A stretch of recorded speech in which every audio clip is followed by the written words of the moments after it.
Bonjour à toutes et à tous. Merci d'être là pour ce quatrième webinaire Le climat pour vos classes.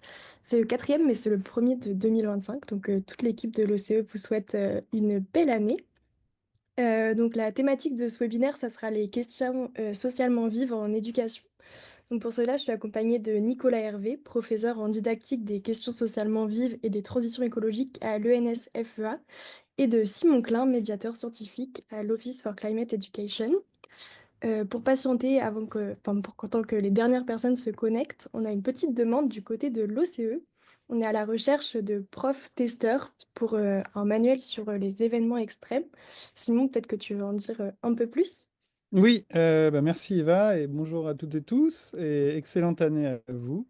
Effectivement, là, on est dans une phase où en fait on rôde nos ressources qu'on crée et qu'on rédige en interne, on va dire, et en fait on a toujours une phase de test en classe où on propose à des enseignants de généreusement prendre un peu de temps et d'utiliser leurs élèves comme cobayes.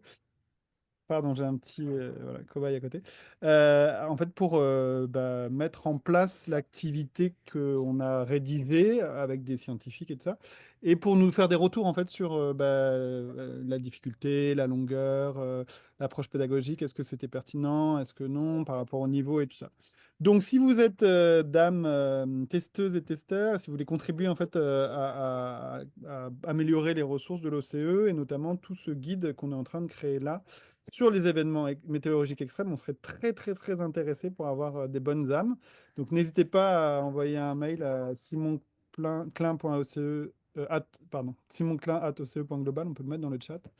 Voilà, donc vous m'envoyez un mail et moi je vous transférerai un peu voilà, toutes les ressources et vous choisirez combien d'activités vous voudrez tester si vous êtes partant pour faire ça. Et d'aventure, si vous n'êtes pas trop loin de Paris, on aimerait bien venir visiter aussi pendant le test en classe, prendre des photos et tout. Et voilà, tout ce processus en fait, de test, il est vraiment important pour nous pour pouvoir qualifier nos ressources et pour pouvoir les faire plus proches des besoins des enseignants, pour les faire plus proches d'un besoin clé en main, on va dire. Et juste pour précision, on vise un niveau collège. Mais là, moi, j'ai des profs qui pourraient tester au niveau lycée, ça va aussi. Ça peut être juste pour le primaire, donc ça va être plutôt collège, c'est plutôt bien. Et pour ne rien spoiler, il y a 7 activités, pardon, qui sont sur des démarches qui sont très propres, enfin, qui sont celles de l'OCE, qui sont de la démarche de pédagogie active, notamment de l'expérimental en sciences, mais aussi pas mal de notions plutôt liées justement aux questions socialement vives ou à la justice climatique et surtout à l'approche en fait de la prévision des risques. Et il y a aussi on a aussi développé des activités qui sont plutôt pour des maths, pour travailler les notions de fréquence et d'intensité des événements extrêmes.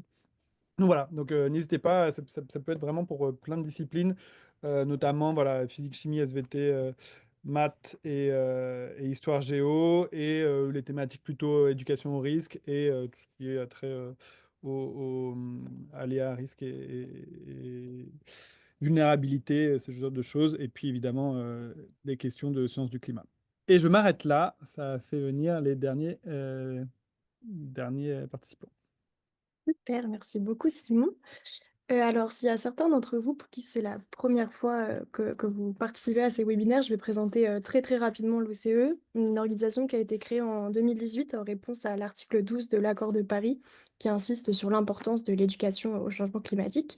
Donc nous, notre mission à l'OCE, c'est de mettre en œuvre cette éducation au changement climatique. On essaie vraiment de faire le pont entre le monde pédagogique et le monde scientifique, et cela à travers des partenariats. Donc on est un centre sous l'égide de l'UNESCO et aussi un membre observateur du GIEC. Nos missions envers les enseignants, il y en a deux principales. Il y a la création de ressources pédagogiques, donc créer des manuels pour enseignants, des résumés des rapports du GIEC, des animations multimédia, etc. Mais Simon en parlera plus tard. Et on a aussi toute une offre de développement professionnel. Donc on fait des formations pour les enseignants et pour les formateurs. Aujourd'hui, il y a plus de 100 000 enseignants qui ont bénéficié de nos actions, ce qui fait qu'on a impacté environ 3 millions d'élèves à travers le monde. Alors, on va rentrer dans le vif du sujet sur le webinaire d'aujourd'hui. On va commencer par un éclairage scientifique de Nicolas Hervé, qui sera enrichi par un éclairage plus pédagogique de Simon. Et à la fin de la session, à la fin du webinaire, il y aura une session questions-réponses. Donc, vous pouvez poser vos questions via l'outil Q&A qui est en bas de votre écran. Et je vous invite à liker les questions qui vous intéressent le plus et on essaiera d'y répondre au mieux à la fin. Voilà, Nicolas, je te laisse la main si tu veux partager ton écran et commencer ta présentation. Merci Eva. Bonjour à toutes et tous et puis merci à l'OCE de m'inviter. On va faire une présentation en fait à deux voix avec Simon de manière à ce que alors, la première partie de la présentation ce sera sur les questions socialement vives, essayer voilà, d'en savoir un peu plus sur les définitions, ce que ça recouvre en fait ce terme. Et puis dans une deuxième partie, on ira sur des exemples plus pédagogiques et là avec un mix en fait entre des ressources que propose l'OCE et puis après des expérimentations qui ont été menées avec des enseignants. Alors pour parler des questions socialement vives, souvent en fait quand on parle d'éducation au changement climatique, quand on regarde les manuels, en fait notamment des manuels du secondaire, on voit beaucoup d'activités qui sont autour du fonctionnement du climat, sur l'effet de serre, sur l'érosion de la biodiversité, en fait sur des éléments scientifiques, et un peu moins en fait sur une autre partie de ce que développe le GIEC, qui sont les stratégies d'atténuation et d'adaptation. Finalement, quels sont les leviers d'action qu'on a pour agir face au changement climatique. Et donc, comme les stratégies d'atténuation sont définies par le GIEC comme toute intervention humaine qui vise à réduire les émissions de gaz à effet de serre ou à renforcer les puits de gaz à effet de serre. Et puis, les stratégies d'adaptation, c'est toutes les démarches qui permettent de s'ajuster au climat actuel, au futur, à ses conséquences, et de manière à en atténuer les effets préjudiciables et potentiellement en exploiter les effets bénéfiques. Alors une fois qu'on a dit ça, on n'est pas très avancé parce que finalement, dès qu'on s'intéresse à la mise en œuvre en fait de ces stratégies, on voit que c'est pas très simple en fait, que la mise en œuvre elle s'avère le plus souvent problématique, qu'elle fait pas consensus en fait dans l'espace social, qu'il y a des dissensus, voire des conflits, des controverses en fait, qui sont notamment relayées médiatiquement, qui sont amplifiées, et si bien qu'il est difficile en fait d'y voir clair, car là, les expertises ne sont pas toujours d'accord, et puis le citoyen ou les citoyens que nous sommes sont aussi plongés en fait au cœur à la fois de conflits d'acteurs et puis aussi de protocoles scientifiques, etc. Donc c'est compliqué en fait d'y voir clair.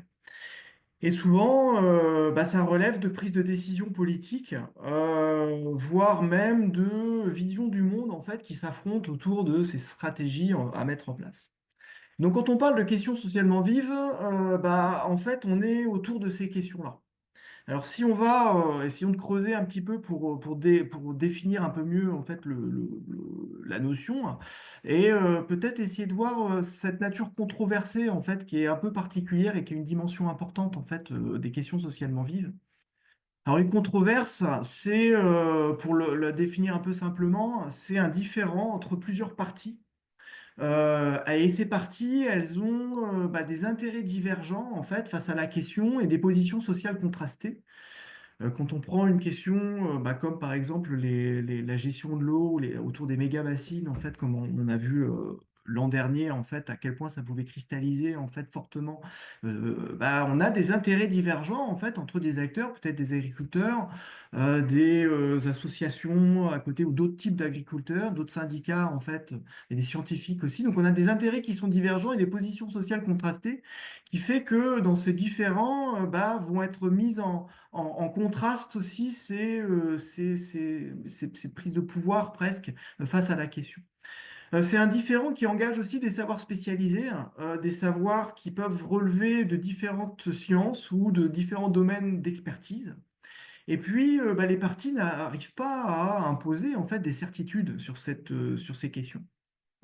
Et donc, on a un rôle particulier joué par l'espace public aussi, puisque quelque part, si ces acteurs n'ont pas trop l'intention en fait de se convaincre les uns avec les autres, mais par contre vont pouvoir mobiliser un public tiers. Donc le public tiers, généralement, c'est l'opinion publique en fait, qui va jouer un rôle d'arbitre, dont l'importance prise en fait par la médiatisation de ces questions-là. Alors, on peut définir différents types de controverses qui se déploient dans l'espace social. On a d'un côté des controverses scientifiques, alors qui sont plutôt liées à l'espace scientifique, c'est-à-dire comment des scientifiques entre eux ont des controverses en fait sur certaines questions. Dans le domaine scientifique, dans le domaine climatique, il existe des controverses scientifiques autour des limites des différents modèles climatiques, sur la manière dont on les paramètre, etc. Mais ça, c'est les règles du jeu classiques en fait des communautés scientifiques. Et puis si on va à l'autre extrême, on a des controverses qui sont uniquement sociales, c'est-à-dire qui se déploient dans l'espace social sans qu'il y ait de controverses scientifiques nécessairement. Par exemple, le changement climatique tel qu'il est peut-être qu'il est travaillé dans l'espace social peut relever de ce type de controverse, hein. On a à l'heure actuelle, même si dans la population française, on a 90% des gens qui croient, enfin qui pensent qu'il y a un changement climatique, 60%, il n'y a que 60% finalement de la population qui pense que ce changement est d'origine anthropique. C'est-à-dire qu'on a en gros un tiers de la population française qui ne croit pas à une origine anthropique du changement climatique. Là, on voit bien des mouvements en fait au sein de au sein de la société dans lequel cette controverse vit sans qu'il y ait pour autant une controverse chez les scientifiques.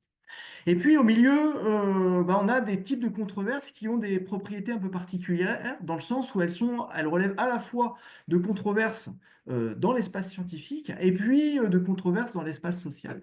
Et pour prendre un exemple peut-être qui peut vous éclairer, si on se remet tel qu'on était pendant le Covid, tout d'un coup, on s'est retrouvé en fait par l'exposition médiatique à, euh, à être concerné par des protocoles expérimentaux de médecins, par la manière dont ils s'y prenaient en fait pour élaborer une preuve scientifique qui relevait à ce moment-là d'une controverse en fait de scientifiques et puis en même temps une controverse sociale puisque à côté de ce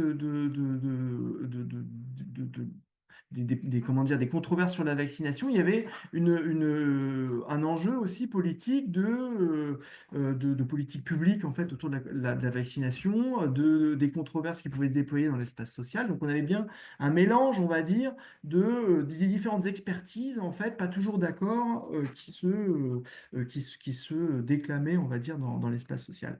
Donc quand on va parler de questions socialement vives, en fait, on est plutôt dans cet interstice un peu flou où on a à la fois des choses qui sont controversées dans l'espace scientifique, professionnel, d'expertise, et puis en même temps qui sont fortement relayées dans l'espace social.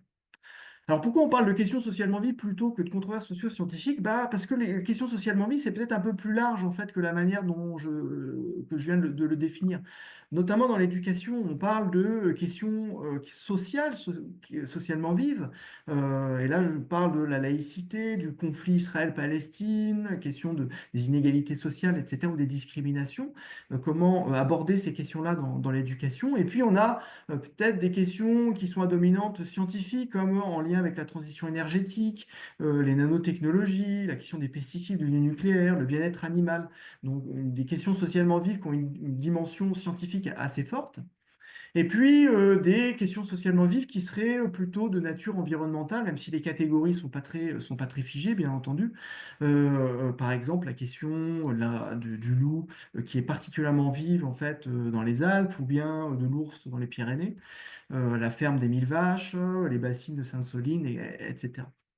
Donc une diversité en fait de questions socialement vives, mais qui ont toutes une même caractéristique, et c'est ça qui va engendrer en fait des dispositifs singuliers ou particuliers en fait pour les mettre au travail dans la classe. Alors, ces caractéristiques, c'est que ce sont des questions qui intègrent une multiplicité d'acteurs ou d'institutions qui vont être impliquées en fait dans la question, des scientifiques, des politiques, des journalistes, des industriels, des professionnels, et puis aussi des éducateurs et des enseignants qui vont jouer un rôle particulier dans la manière dont ils vont éclairer ou aider les élèves à s'emparer de ces questions-là. Elles ont pour particularité aussi de ne pas avoir une seule solution ou prise de décision qui serait valide et rationnelle pour tous les acteurs, en fait. On peut avoir, suivant la manière dont des acteurs vont cadrer en fait le problème, bah, une certaine famille de solutions vont être mises en avant, mais peut-être pas satisfaisantes en fait pour tout le monde. Donc comment mettre en avant, travailler à des solutions, sachant qu'elles ne font pas consensus en fait dans l'espace social ou scientifique.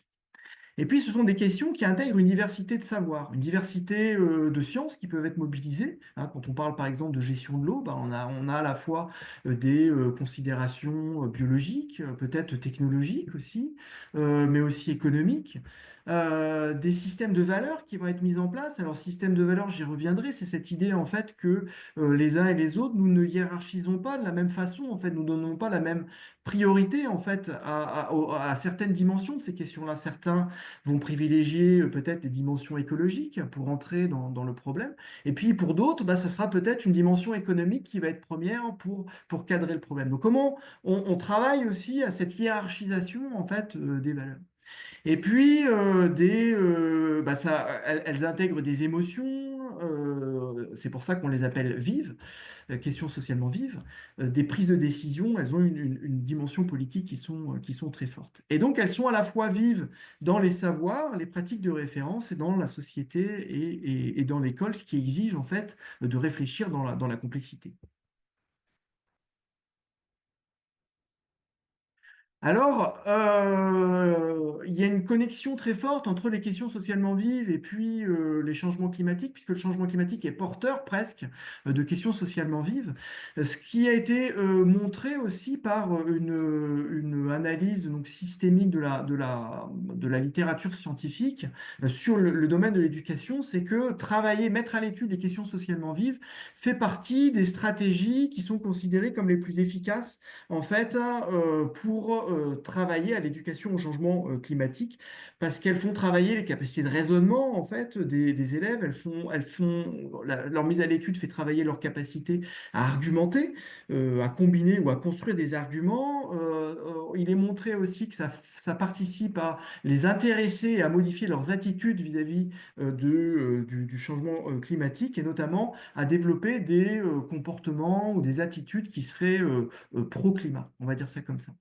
Et donc, parmi les stratégies, donc il y a 4 stratégies qui ont été mises en avant. L'étude des questions socialement vives, donc ce sont les exemples aussi qu'on va montrer par la suite. Mais juste pour rappel, en fait, pour montrer les autres stratégies aussi qui sont intéressantes à développer avec les élèves, on a le fait de faire interagir en fait des élèves ou des étudiants avec des scientifiques qui travaillent sur les changements climatiques et écologiques. Et je pense que ça fait partie justement, c'est la mission principale de l'OCE, de faire travailler aussi sur les conceptions erronées sur le changement climatique, c'est-à-dire il y a beaucoup de mécompréhension en fait à la fois sur les mécanismes du climat, mais aussi sur les pistes d'action en fait, ces fameuses stratégies, les leviers que nous avons pour atténuer ou pour nous adapter en fait au changement climatique, beaucoup de mécompréhension et de mauvaise conception en fait des élèves sur ces domaines-là. Et puis la quatrième famille de stratégies en fait, c'est le fait de mettre en œuvre des projets scolaires à l'échelle du territoire de vie en fait des élèves ou des étudiants. Alors si on s'intéresse du coup, puisque c'est l'objet ce soir de l'étude des questions scientifiques socialement vives, bon bah finalement comment on met ça au travail dans la classe, comment on enseigne en fait ces questions-là. Et la principale particularité, en fait, peut-être par rapport à un enseignement, bah, je dirais plus classique, ou en tout cas tel qu'on l'entend dans notre quotidien d'enseignant, c'est comment on enseigne des questions alors que bah, d'habitude on enseigne plutôt des savoirs ou des réponses qui ont été construites historiquement pour répondre à certaines questions et qui font des savoirs à l'heure actuelle. Et donc là, il y a plusieurs caractéristiques à prendre en compte pour concevoir en fait des dispositifs d'enseignement. La première chose, c'est que c'est un enseignement qui doit intégrer des dimensions affectives et axiologiques. Alors, affectives et axiologiques, c'est les mots un peu techniques pour dire dimension affective, c'est la dimension des émotions, en fait. Quand on est sur des questions, en fait, il peut y avoir cet aspect perturbateur, en fait, pour les élèves. Parce que, bah ouais, ça les bouscule, notamment dans leurs stéréotypes, peut-être, ou la manière dont ils abordaient ces questions. Donc, des émotions. On parle beaucoup aussi d'éco-anxiété, en fait, dans le cas de l'éducation au changement climatique. Comment on intègre donc ces émotions. Et axiologique, pareil, le mot technique, en fait, pour parler des systèmes de valeurs. Comment on intègre, en fait, le fait qu'en travaillant des questions, on va nécessairement travailler sur des systèmes de valeurs qui sont différents, qui peuvent frotter, en fait, entre eux. Comme je le disais tout à l'heure, des personnes qui peuvent mettre les dimensions écologiques en premier, et puis d'autres les dimensions économiques en premier. Comment on arrive à faire travailler et à discuter, en fait, et à permettre aux élèves de se construire leur propre point de vue là-dessus. C'est un enseignement à partir du moment où on fait, où les élèves vont instruire en fait une question, forcément c'est aussi un enseignement qui va intégrer des savoirs de différentes disciplines soit qui nécessite soit de la collaboration entre plusieurs disciplines. Donc là, on est sur un enseignement interdisciplinaire. Je pense notamment peut-être pour l'enseignement secondaire, ou soit à l'intérieur de sa propre discipline, comment on intègre en fait des points de vue qui peuvent sortir un petit peu, qui peuvent être un peu à la marge de sa propre discipline. Comment aller sur d'autres disciplines tout en restant en fait dans sa propre discipline. Et je pense que les enseignants du primaire ont une expertise assez forte de cette dimension-là, justement. Comment on va chercher des types de savoir peut-être au-delà de son propre domaine d'expertise. Et donc, c'est un enseignement qui va intégrer différents types de savoirs et puis aussi qui va intégrer des incertitudes, puisque qui dit question et qu'on n'a pas une stabilisation en fait des savoirs mis en jeu, comment on va travailler aussi les incertitudes avec les élèves. Un enseignement fondé sur l'enquête, ça veut dire mettre en situation les élèves le plus possible de pouvoir instruire le problème. C'est-à-dire qu'ils puissent construire le problème plutôt que les enseignants leur apportent des solutions, en fait. Et cette dynamique-là, ça fait que c'est un enseignement qui est plutôt, qu'on dit, plutôt centré sur les élèves plutôt que sur l'enseignant, puisque le dispositif va être conçu pour que les élèves puissent explorer en fait la question davantage que l'enseignant qui va transmettre des savoirs. Alors si en cours de route, de l'enquête ou du dispositif, bien sûr, des savoirs vont être transmis ou construits par les élèves, mais c'est difficile quelquefois par avance en fait de savoir quels sont les savoirs qui vont être nécessaires lors de l'enquête des élèves. Donc en gros, comme le dit Michel Fabre, l'idée dans ces dispositifs d'enseignement, c'est de donner des cartes et des boussoles en fait aux élèves de façon à ce qu'ils puissent s'orienter, construire un chemin pour construire en fait leurs propres problèmes. Comment la question qui leur est posée finalement constitue un problème aussi pour eux. Et quand on fait appel en fait à ce type de pédagogie, on est dans un travail de la pensée complexe. Donc là, je fais référence aux travaux d'Edgar Morin, une pensée qui est à la fois systémique, c'est-à-dire on arrive à relier des savoirs qui sont de nature différente, une pensée éthique aussi, c'est-à-dire on va travailler sur des systèmes de valeurs, une pensée politique, comment on peut imaginer une mise en action des élèves, une mise en enquête, une pensée critique. Comment peut-être cette enquête, elle va aussi remettre en question, elle va s'intéresser au statut des savoirs qui sont mis en jeu. On parle beaucoup de fake news, de vérification de l'information, mais aussi peut-être une remise en question de la manière dont notre société fonctionne dans ses structures de pouvoir. C'est aussi ça, la pensée critique. Et puis une pensée prospective qui est, face à tous ces enjeux, comment on fait pour le futur, comment on peut se projeter dans le futur.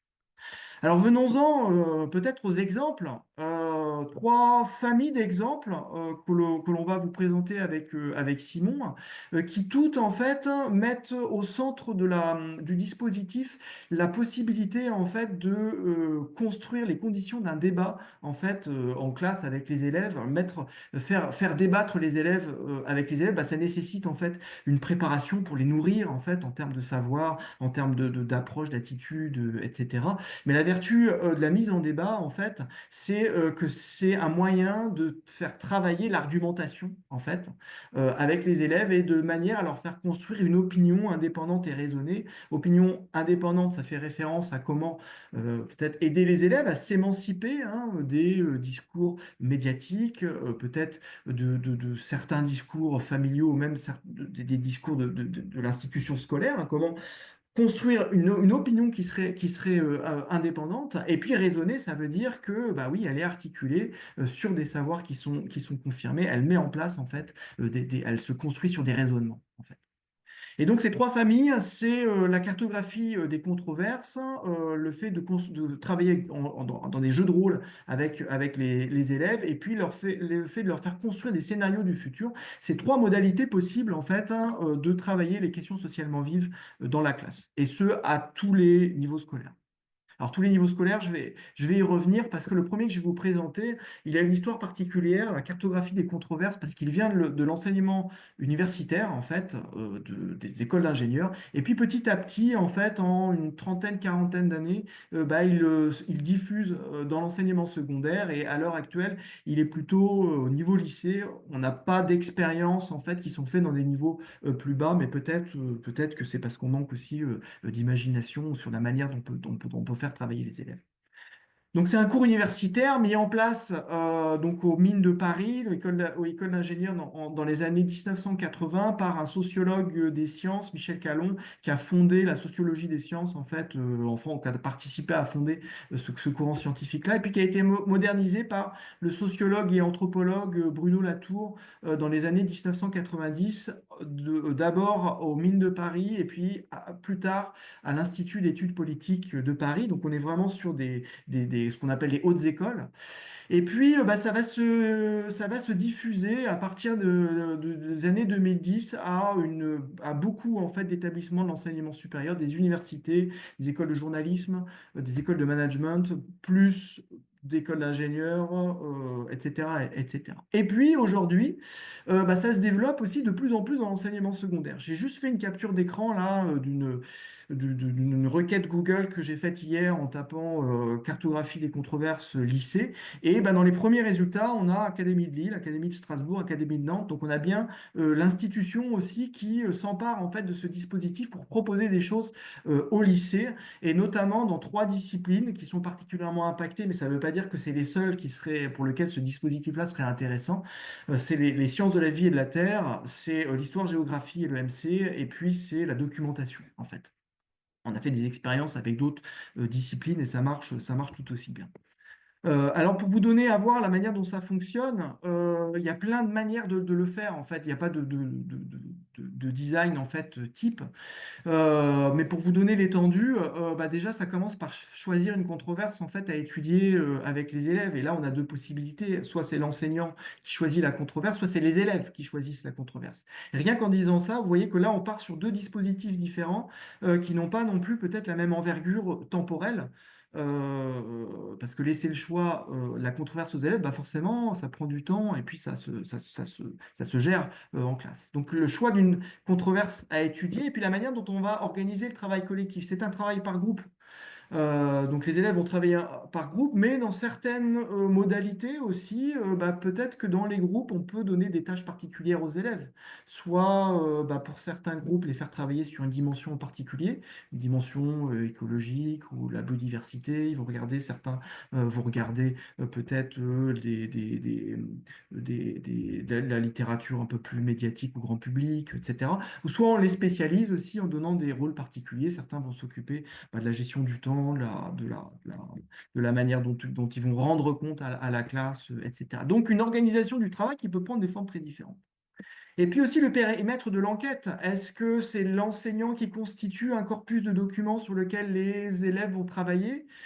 Si je prends pour exemple, bah, par exemple, les faire travailler sur les pesticides, est-ce que c'est l'enseignant qui constitue un corpus de documents, ou on peut imaginer aussi que les élèves vont eux-mêmes collecter un corpus documentaire. Mais on peut aussi imaginer qu'ils vont collecter des données documentaires, mais aussi peut-être mener des entretiens avec bah, leur famille, avec d'autres élèves, avec peut-être des professionnels, des experts, etc., etc. Donc, suivant le périmètre donné à l'enquête, on a un séquençage en fait qui va être très différent. Et puis, suivant les outils d'analyse qui vont être donnés aux élèves, est-ce qu'on leur permet d'aller dans un ensemble documentaire, identifier quels sont les acteurs et les arguments qu'ils portent? Ou alors, est-ce qu'on va aller aussi sur peut-être des analyses un peu plus poussées de médias? Et enfin, quelle forme prend le compte-rendu de l'enquête? Les élèves peuvent restituer oralement au sein de la classe. Donc, le but de la cartographie de controverse, ça va être de cartographier, de disposer en fait les acteurs sociaux et leurs arguments sur une carte. Est-ce qu'ils vont restituer ça? Ou est-ce qu'on va quitter l'enceinte classe pour aller communiquer au sein de l'établissement, voire même dans certains cas, y compris dans le secondaire, j'ai vu des groupes classes construire des web documentaires ou des podcasts à propos de leur travail et qui après va être diffusé plus largement à l'extérieur de la classe. Alors, si on regarde ce que ça donne, je vais vous montrer dans l'enseignement supérieur, ça donne ça. Alors, n'ayez pas peur, hein, mais je vais vous montrer dans l'enseignement secondaire ce que ça donne. Mais avoir une vision complète, ça donne aussi plusieurs idées en fait de la manière dont les élèves peuvent en rendre compte. Par exemple, là, sur l'hydrogène, en fait, une énergie si verte, les étudiants ont disposé ce qu'on appelle une timeline, c'est-à-dire ils ont regardé dans le temps comment la controverse se déploie. Et puis en bas à gauche, vous avez une espèce de croix où là, ils ont positionné les acteurs suivant leur attitude, en fait, est-ce qu'ils sont plus ou moins positifs par rapport à l'hydrogène. Et puis à droite, en bas, on a les arguments qui sont plutôt pour, les arguments qui sont plutôt contre, et puis les points de friction. Et tout ça organisé dans un design. Donc ça, les étudiants ont beaucoup de temps pour faire ça. Après, quand on regarde sur des pas de temps beaucoup plus courts, en fait, et là, les exemples que je vous donne, c'est les exemples de lycée faits en 2 heures, un peu plus de 3 heures, on va dire, si on compte la présentation du dispositif, etc. Mais en 2 heures, des élèves de lycée technologique, en fait, ont été capables de avoir un corpus documentaire donné par l'enseignant assez costaud hein, sur le gaz de schiste, et puis un dépouillage, et puis une construction, en fait, une mise en forme, une organisation sous forme de cartes, des acteurs qui ont été identifiés, et puis des arguments mis en jeu. Vous aurez aussi une petite vidéo YouTube, vous pourrez regarder, qui donne à voir en fait en 2 minutes 40 comment des lycéens ont adopté en fait la cartographie des controverses dans un lycée de Seine-Saint-Denis. Deuxième famille de dispositifs, jeu de rôle. Alors, le jeu de rôle, c'est une manière particulière de jouer le débat, parce qu'il s'agit de mettre les élèves dans une situation fictive, très contextualisée, et puis leur donner différents rôles qui vont leur permettre, en fait, à la fois de construire des arguments, et puis de les faire frotter les uns les autres. Et là, Simon, je vais te laisser présenter la ressource. Oui, carrément. Je vais aller un peu vite. Merci beaucoup, Nicolas, pour toute cette partie. J'en profite pour vous rappeler de ne pas hésiter à poser des questions hein, par le Q&A. Et donc, ouais, comme tu disais, hein, le jeu de rôle, le but, c'est vraiment de prendre position, enfin, d'avoir un décalage aussi par rapport aux valeurs et aux intérêts, entre guillemets, des individus pour prendre un rôle, et notamment pour la question de la simulation de COP, de prendre un rôle qui a des intérêts particuliers sur les questions du climat. Alors, j'imagine et j'espère que vous connaissez tous le principe d'une COP. En tout cas, ce sont ces grands messes, entre guillemets, des négociations au niveau des enjeux climatiques au niveau mondial. Et on a créé un kit pédagogique avec l'Agence française du développement, l'AFD, pour inciter les élèves, en tout cas les enseignants, de créer des propres simulations de COP avec des groupes d'élèves, où de fait le jeu de rôle ici, c'est que des groupes d'élèves représentent des partis, donc des pays, et des organisations qui interagissent dans les COP. Savoir que dans les COP, des grosses discussions se font au sein des partis, donc des délégations de différents pays qui viennent et qui discutent pendant 2 semaines. Alors rassurez-vous, hein, ça ne dure pas 2 semaines la simulation de COP. Le cœur du kit pédagogique, ça dure vraiment une après-midi, on va dire, enfin une demi-journée. Et pendant cette demi-journée, les élèves vont effectivement débattre pour arriver à un consensus. C'est ça qui est vraiment intéressant et qui relève aussi de la difficulté, enfin, qui, à mon sens, révèle l'intérêt, enfin, la difficulté qu'il y a derrière une question socialement vive, c'est que l'objectif des COP, c'est d'arriver à des consensus. Et ce qu'on voit dans les médias, c'est que souvent, arriver à un consensus, c'est compliqué, voire le consensus n'est pas atteint. Alors, je ne sais pas si tu peux aller sur la slide d'après.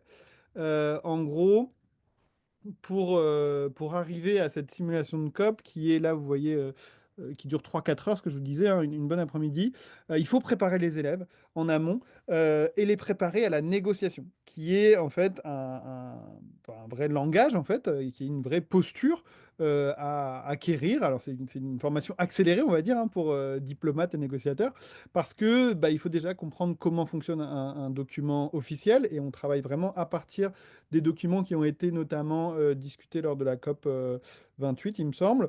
Et donc, ce sont des vraies phrases qui sont discutées lors des COP. Et tout l'enjeu, c'est de discuter la teneur de certains pourcentages dans ces phrases. Et donc, lors de la simulation, vous séparez vos élèves en deux groupes. Un groupe qui va discuter des projets d'atténuation, pendant que l'autre va discuter des projets d'adaptation. Et ils doivent, comme ça, adopter des articles de COP en discutant et en donnant voilà, les États-Unis qui voudraient réduire un peu moins que Vanuatu qui voudrait réduire plus les émissions de gaz à effet de serre d'ici 2100. Et en fait, vous voyez que derrière ça, il y a à la fois la technicité liée bah, voilà, aux enjeux du climat. Donc, il y a une phase aussi en amont de préparer les élèves au niveau des sciences du climat, au niveau de la compréhension de ce que c'est une simulation et au niveau voilà, de l'empreinte carbone des projets d'adaptation pour que lors des échanges, ce soit vraiment les enjeux soient acquis. En fait, il y a des fiches acteurs aussi qui permettent de voir quels sont les intérêts des différents pays et pourquoi ils négocieraient dans ce sens-là par rapport à un autre pays. Et donc, vous avez dans ces fiches acteurs, voilà, quel type enfin, le profil du pays qui permet aux élèves de prendre vraiment le rôle. Et alors, ce qui est très intéressant voilà, sur ces simulations, moi j'ai pu en vivre en Lorraine, là, il y a eu deux COP qui se sont faites en simulation de COP pendant la vraie COP qui avait lieu à Bakou. Avec la Maison pour la science de Lorraine, on a créé une COP à Metz et une COP à Nancy. Et c'était des élèves de collège qui étaient venus en délégation. Alors déjà, pour certains, ils avaient mis des costumes. Il y avait tout un truc aussi sur quand ils se présentent au début de la COP, quand on ouvre la simulation de COP, il y a tout un enjeu aussi d'éloquence. C'est un super travail sur l'éloquence parce qu'ils veulent défendre leur pays et montrer l'engagement de leur pays pour cette négociation. Et ensuite, ils se prennent vraiment au jeu. C'est ça qui est vraiment intéressant. Et ça révèle aussi des enjeux de frustration, des enjeux de difficulté aussi liés au débat, enfin, comment on parle lors d'un débat. Donc, je trouve que c'est un outil qui est très complet pour travailler toutes ces dimensions-là et vraiment pour faire pointer du doigt la question de bah, comment on arrive à un consensus, qu'est-ce que ça veut dire, quels sont les intérêts et le fait que, comme tu le disais, derrière ça se cache le fait qu'il n'y a pas de réponse unique et que pour arriver, le consensus n'est pas une vérité scientifique, mais plutôt des intérêts qui se concordent pour un bien commun, mais que derrière ça, il y a énormément de choses qui traînent. Et à la toute fin, vous voyez la flèche orange.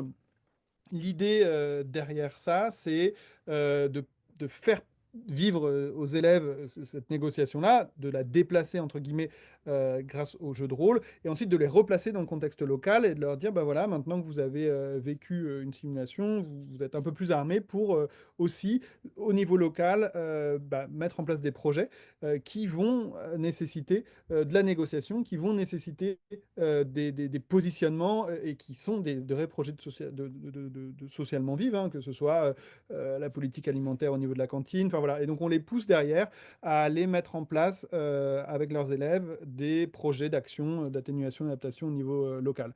Et donc c'est cette bascule qui est intéressante aussi de voir comment le jeu de rôle au niveau voilà, des instances internationales et tout ça, et ils se prennent vraiment en jeu. Ça, c'est, bah, je pense que vous êtes plus au courant que moi aussi que les élèves, quoi, ils ont une appétence aussi pour le jeu de rôle, quoi qu'il arrive. Et de voir la transformation au niveau local, elle est assez intéressante parce qu'il y a du transfert qui se fait, quoi qu'il arrive, sur ces compétences acquises en termes de, voilà, de négociation, d'éloquence et tout. Et voilà, à toi, Nicolas. Ok, merci Simon. Et donc peut-être pour faire une différence entre le débat et le jeu de rôle, bah, le débat c'est quand les élèves défendent leur propre point de vue, on va dire ça comme ça, et le jeu de rôle bah, c'est quand ils incarnent le point de vue de quelqu'un d'autre. Et c'est très intéressant pour eux d'incarner un point de vue bah, qui potentiellement peut être très différent en fait du leur, quoi. Et c'est vrai qu'on voit que quand les élèves incarnent une position très différente de la leur, bah, c'est là où il y a le plus de mouvement en fait, dans leur complexification de la pensée, la manière dont ils sont capables aussi d'intégrer le positionnement de quelqu'un d'autre. Troisième famille, alors qu'on va faire très rapidement si on va avoir le temps de discuter, c'est la construction de scénarios du futur.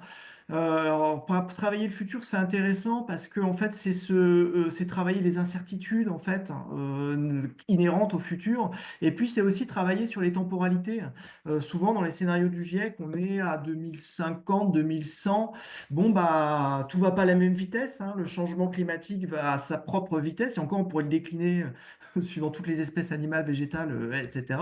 Et puis, bah, nous aussi, on a nos propres temporalités sociales, politiques, etc. Donc, comment tout ça, ça tricote ensemble? Bah, c'est l'idée de travailler des constructions, à construire des scénarios du futur. C'est un peu cette idée-là. Mince.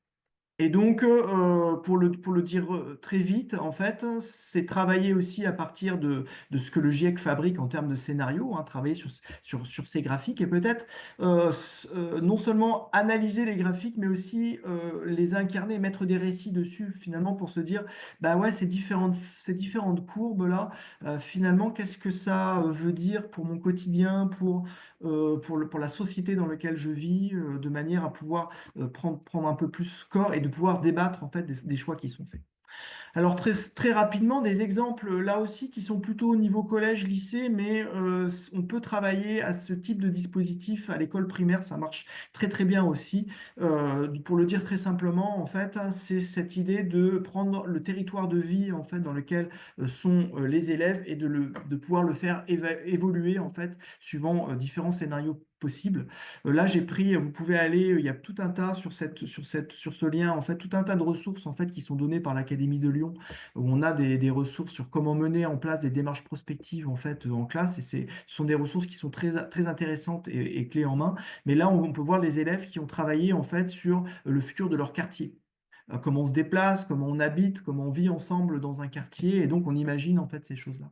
Et puis, si vous allez sur le QR code, là, c'est un autre collectif d'enseignants qui s'appelle l'École de la controverse en lien avec l'enseignement agricole, qui a travaillé sur le futur plutôt bah, soit de l'école, en lien avec comment on va gérer l'eau en fait en 2050, en 2060 dans le lycée, et d'essayer d'imaginer différentes lycées possibles en focalisant sur la gestion de l'eau, mais aussi différents systèmes de production alimentaire, que ce soit les systèmes d'élevage dans le futur. Et ce qui est intéressant, et c'est pour ça que j'ai mis cette photo qui est en bas à droite, là, ce que vous pouvez voir un personnel de cuisine en fait qui participe à travailler avec les élèves. Quand on imagine en fait des futurs possibles, on n'imagine pas hors sol, on peut imaginer hors sol, c'est-à-dire vraiment partir dans des délires entre guillemets, mais aussi on peut étayer en fait la pensée du futur pour donner des systèmes de contraintes, pour rester un peu réaliste en fait, même utopique mais réaliste. Et quand on imagine, c'est intéressant aussi de se frotter en fait à l'imagination de personnes qui sont différentes. Et là, dans le projet qui avait été mené, en fait, la communauté scolaire au sens large, les personnels de cuisine, les personnels d'entretien, avaient travaillé avec les élèves. Les élèves leur avaient présenté en fait leur travail et eux, ben voilà, ils avaient imaginé aussi avec eux, critiquer un peu leur travail, donner d'autres pistes. Et c'est intéressant de voir comment une communauté en fait éducative peut se retrouver aussi autour de ce type de projet. Alors très vite, pour donner un exemple en lycée, mais qui peut marcher aussi au collège et à l'école primaire, mais en tout cas on l'a expérimenté pour la première fois en lycée, dans l'enseignement scientifique, c'était l'idée de faire travailler les élèves sur plusieurs futurs possibles. Et donc pour cela, on avait paramétré quatre futurs possibles en fait, hein, avec deux variables. Est-ce que le changement climatique va être très fort dans le futur ou pas trop? On aura réussi à le stabiliser. Ou est-ce que on va aller très loin en fait dans le fait de se passer des fossiles? Ou est-ce que bah, justement ça va être compliqué? Et en faisant jouer ces deux variables, on arrive à quatre futurs différents. Et la première partie de l'exercice a été de faire travailler les élèves dans chacun de ces futurs-là, par groupe. Bah, comment on y vit, comment on prend des décisions, comment on y habite, comment on produit de l'énergie, comment on se déplace, etc., etc. Et une fois que les élèves avaient construit leur futur, leurs quatre futurs, on leur avait demandé d'imaginer à l'intérieur de ces futurs-là bah, des vies, la vie quotidienne, la vie professionnelle, qu'ils construisent des petites scénettes en fait, qui incarnent en fait une scène de vie quotidienne en fait dans ce futur-là. Et puis, la dernière étape, c'était de faire frotter en fait ces visions du futur, de les faire débattre de façon à discuter des futurs souhaitables, des modalités d'action en fait pour faire advenir un futur possible. Et l'OCE aussi, Simon, si tu es toujours là, Oui, je suis là. le Ouais, projet, et bah oui, et également, bah, nous, on démarre un petit peu sur ces thématiques-là à l'OCE. Bon, on démarre un petit peu, ça fait 2 ans qu'on commence à travailler là-dessus, et notamment, on a commencé enfin, on a une collaboration avec un groupe d'élèves en master de design graphique. Et on a commencé à travailler cette question-là avec eux, avec leur prof de design graphique. Et donc, vous pouvez voir là sur notre site, Eva va mettre en lien sur le chat, tout un tas de ressources pédagogiques qu'ils ont créées. Où là, en fait, on demandait aux étudiants en design graphique là, de se placer en 2042. Donc, c'était en 2022, donc 20 ans après et d'élaborer des dispositifs qui permettaient aux élèves de questionner bah, comment on allait se nourrir en 2042, comment on allait pouvoir bah, vivre en ville en 2042. Et ils ont un peu fait ce qu'on appelle, enfin, un peu du world building, c'est-à-dire que les étudiants en design ont imaginé un futur spécifiquement, on a eu la contrainte que ce soit un futur positif, avec contrainte climatique. Et ils proposaient aux élèves de s'approprier en fait ce futur avec des questions, avec quelque chose maintenant. Et on retente l'expérience cette année, et on va vous en parler un peu plus à la fin de ce webinaire, mais que le 24 janvier, donc c'est-à-dire dans pas très longtemps, vendredi, qui correspond à la Journée internationale de l'éducation, on fait une journée spéciale à l'Académie du climat, donc pour les Parisiens, Parisiennes, banlieusards, banlieusardes, vous êtes tout à fait les bienvenus. Et on a une table ronde avec plusieurs intervenants qui vont, bah, on va parler un peu de ce sujet-là. Et les étudiants en design n'ont pas les mêmes, mais la nouvelle promo d'étudiants en design a tout un nouveau set de jeux pour cette année, pour que les élèves s'approprient les questions du futur, les nouveaux récits au mieux, au niveau collège. Voilà. Ok, merci Simon. Je crois que on a fini. Voilà, donc quelques ressources pour, alors plutôt scientifiques que pédagogiques, hein, pour aller plus loin en fait, à la fois sur les sciences techniques et société, comment ça marche. Un petit bouquin qui est très bien fait là, de 2013 par Christophe Bonneuil. Et puis après tout un tas d'ouvrages qui ont été écrits en fait sur l'enseignement des questions socialement vives et ce qui se joue aussi dans la posture des enseignants. Peut-être qu'on peut prendre des questions maintenant? Oui, carrément, on a un peu de temps pour les questions. Eva, est-ce que tu Oui, parfait. Bah, il y a une première question de Fabrice qui demande peut-on, dans la logique des questions socialement, intégrer une pédagogie autochtone? J'entends par là une pédagogie qui intègre les dimensions culturelles, notamment à partir des savoirs locaux traditionnels, pour mieux intéresser et situer les apprenants dans le phénomène climatique enseigné. Est-ce qu'il y a un de vous deux qui veut réagir sur cette question? Ouais, bah, je peux répondre. Alors la réponse est oui, tout à fait. Et d'ailleurs, et merci pour la question parce elle est justement très intéressante. On peut la décliner même à deux niveaux, je dirais. Je travaille dans l'enseignement agricole et la question des savoirs perdus, des savoirs paysans, en fait, est une question très importante dans un enseignement professionnel qui, quelque part, a un peu, sous couvert de sciences et de technologies, en fait, a un peu écrasé, en fait, ces savoirs de nature un peu différente. Donc, les questions socialement vives, elles peuvent les mettre au travail, en fait, avec les élèves de manière à nourrir aussi d'autres points de vue sur les choses, de pouvoir connecter de manière différente avec le rapport au vivant, avec la communauté, avec les anciens aussi. On parlait de, on se projette dans le futur, c'est comment on arrive à lier des temporalités, et notamment pour bien se projeter dans le futur, l'idée, c'est de retrouver aussi peut-être dans le passé des sources d'inspiration ou des bifurcations qui ont été prises, etc.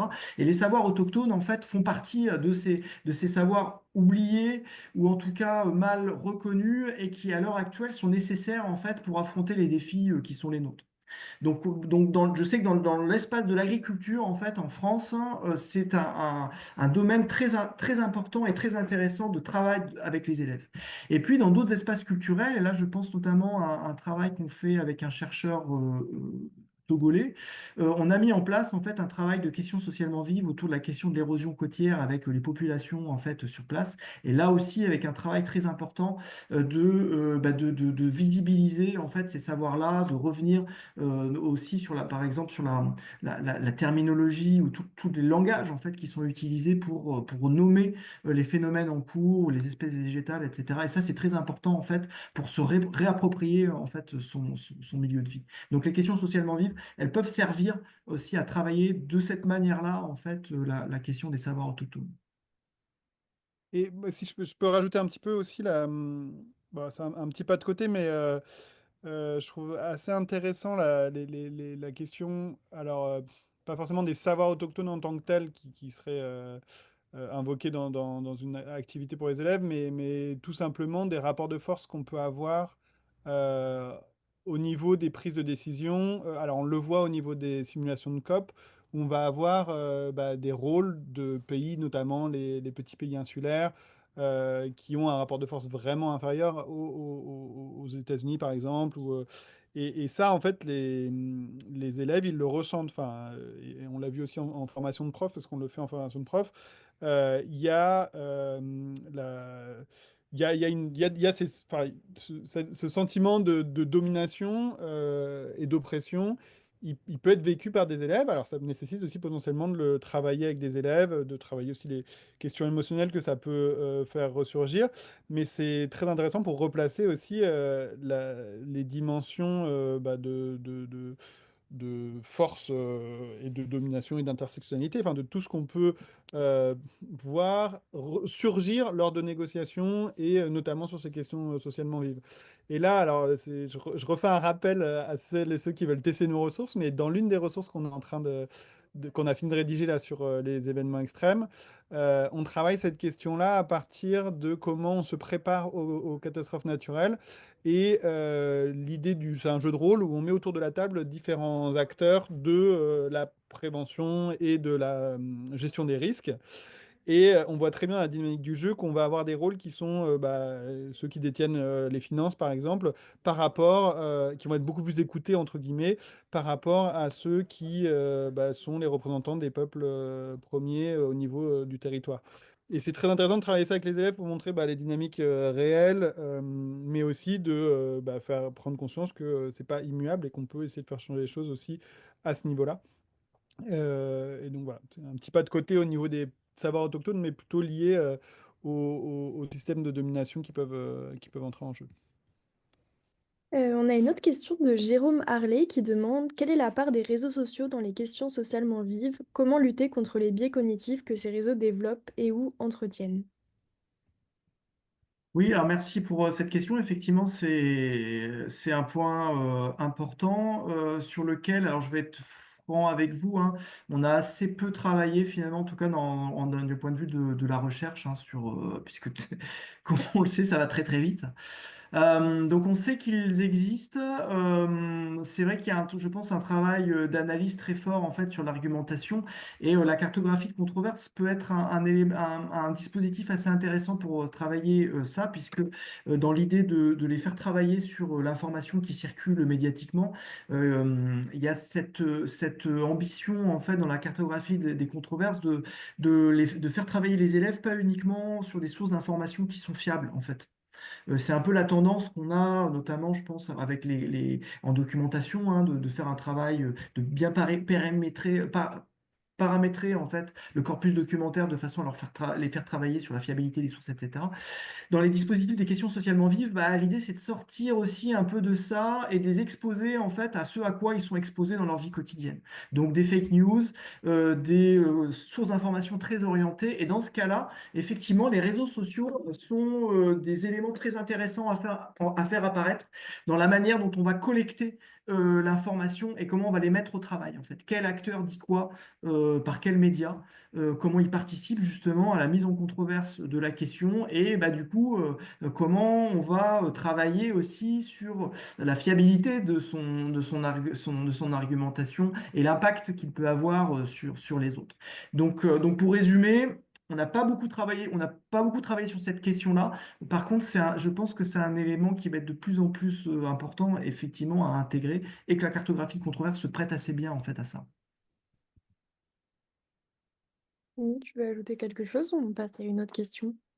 On peut passer à une autre question. Alors, il y a Sylvain Moise-Boumba qui demande, possible d'adapter aussi une pédagogie dans le contexte des élèves du milieu rural? Souvent, c'est difficile d'aborder le thème de la même façon que ceux du milieu urbain car les réalités sont différentes. Oui, effectivement. Et c'est vrai qu'on a peut-être tendance un peu trop à penser, notamment, je pense à la construction des ressources qu'on fait pour un public plutôt urbain ou métropolitain. Notamment, je pense à toute la question dont on parle de la transition énergétique, hein, la place de la voiture, moins manger de viande et puis moins de prendre la voiture. Bah ouais, ça peut impacter quand même, ça peut être vu de manière très très différente suivant qu'on habite en ville ou à la campagne. Donc comment on travaille ces questions-là? Je pense que, alors moi étant dans l'enseignement agricole, on est de toute façon la plupart du temps en contexte rural et on a des questions très fortes hein, sur la consommation de la viande, notamment sur des aspects qui sont très culturels. Donc effectivement, on peut travailler, alors c'est peut-être pas la même façon d'aborder les questions, peut-être pas les mêmes questions. Hein. Je parlais de l'ours dans les Pyrénées ou du loup dans les Alpes. C'est sûr que ça fait écho dans des territoires particuliers beaucoup moins dans les villes, etc. Donc c'est bien choisir la question aussi qui va être ni trop vive, de manière à, bah voilà, à maîtriser, on va dire, la manière dont ça peut se dérouler en classe, mais aussi qui soit quand même suffisamment vive pour intéresser les élèves. Donc là, il y a un équilibre à trouver, et suivant le territoire dans lequel vous êtes, bah, c'est peut-être pas les mêmes questions en fait qui vont être pertinentes à travailler avec les élèves. Mais ça va dépendre de votre contexte. Mais si vous avez des questions spécifiques à des territoires particuliers, c'est vrai qu'on peut vous mettre en relation aussi avec des enseignants, peut-être qui ont des mêmes contextes et qui travaillent sur les questions socialement vives. Ça peut être une manière aussi de cette mise en relation. Ça peut être quelque chose d'intéressant pour travailler la question. Super, merci beaucoup. On va peut-être prendre une dernière question, comme il est 18h57, et on pourra récupérer toutes les questions et essayer de vous répondre à l'écrit plus tard.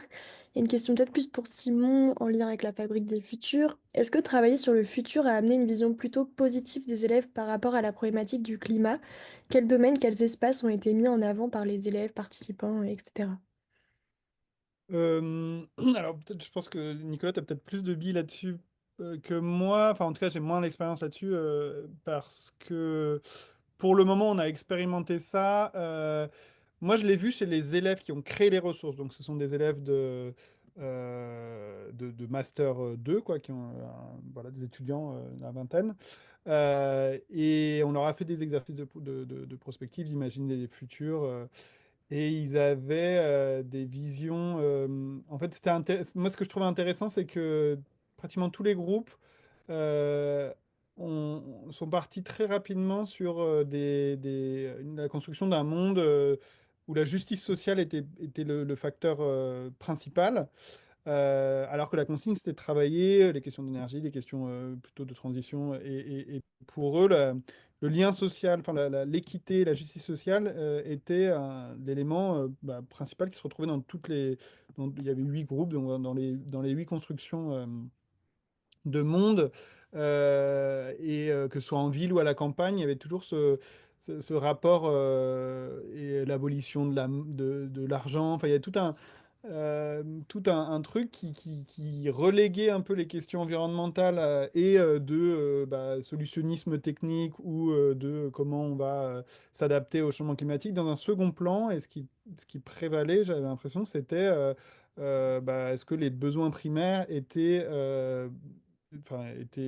que tous les habitants de leur ville ou campagne avaient accès aux mêmes besoins primaires et comment voilà, ils faisaient communauté. Et ça, je trouvais ça assez fort et assez intéressant. Et pour les élèves, pour le moment, les petites enquêtes qu'on a pu faire avec eux, c'est assez varié, mais je trouve qu'il y a une tendance, enfin, en tout cas, on révélait une tendance. Alors, à la fois une, la difficulté pour des élèves de collège à imaginer quelque chose. Ça, c'était assez fort. Parce que là, je parle plutôt d'un projet de recherche que j'ai fait avec Lola, ma stagiaire, sur des entretiens semi-directifs avec un petit panel d'élèves, donc sur une trentaine d'élèves. On leur posait un peu des questions voilà, sur comment ils pensaient le futur, est-ce que leurs émotions vis-à-vis de ça. Et leur vision du futur était souvent enfin, était très, comment dire, stéréotypé. Que ce soit bah, vers quelque chose de très vert ou alors, enfin, c'était pas très complexe, pas très construit et au-delà de ça, certains étaient incapables en fait de penser le futur. Et c'est là où c'est intéressant, ou alors stéréotypé dans le sens très lié aux jeux vidéo ou aux films qu'ils voyaient. Et étonnamment, ouais, pas mal de jeux vidéo post-apocalyptiques, ou alors quelques-uns avaient commencé à avoir aussi des influences plutôt solarpunk. Donc tout ce courant de la science-fiction qui présente en fait bah, l'énergie solaire comme étant la solution principale et qui sont dans un univers beaucoup plus végétal. Donc il y avait aussi quelques élèves qui parlaient de ça. Voilà, y a pas de, c'est que des petites tendances et tout, mais moi je trouvais ça intéressant la place du lien social.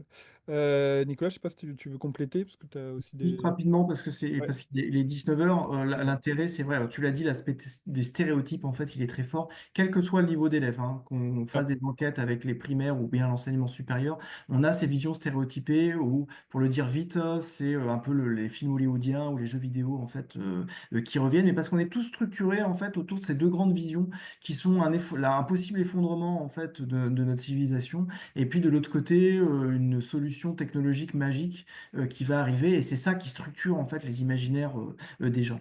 Après, c'est très intéressant, ce que les études montrent, c'est que c'est très intéressant en fait de les faire travailler à des visions positives parce que quelque part ça contrebalance aussi bah, des discours liés aux menaces, aux inquiétudes et donc cet équilibre, ça permet de trouver un équilibre en fait hein, entre bah oui des choses qui sont négatives et qui sont voilà inquiétantes et puis bah oui des choses qui sont positives et qui permettent de construire des images qui vont même si c'est compliqué, même si ça reste de l'ordre du stéréotype, commencer à lutter en fait contre ces visions du monde qui sont dominantes. Et je pense que vraiment, mais par contre, ça ne veut pas dire qu'il faut uniquement travailler à des visions du futur qui soient positives.